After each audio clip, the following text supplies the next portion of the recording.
it gave me mostly hatred. Your Honor, I'm about to switch subjects, so if this would be a good time for the lunch break. All right. We started a little later, so I don't mind going a little further. Okay. If you want to do that, go ahead. Mr. Depp, I'd like to show you Defendant's Exhibit 161. I believe Mr. Rottenborn showed you this last week and again today. Yes, yes, Do you recognize these text messages as between you and Ms. Heard? yes, I do. Yes, I do. Why are you informing Ms. Heard that there's a book called Disco Bloodbath?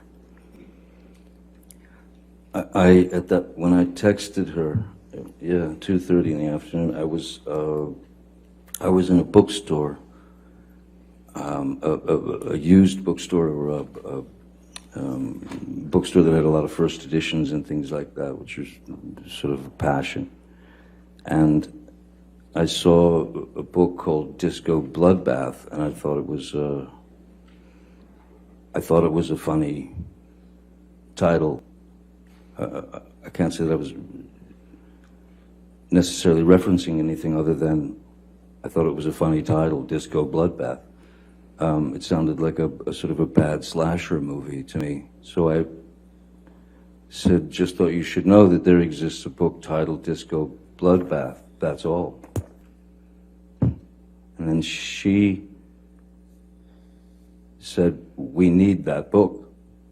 And then she asked me, is it about last Friday night by any chance? And then my answer to her, how can you make me smile about such a hideous moment? The fact is, this is a light-hearted exchange that she's even saying, we need that book. Then she makes a reference to last Friday night, which I don't recall what last Friday night was or whatever, so I just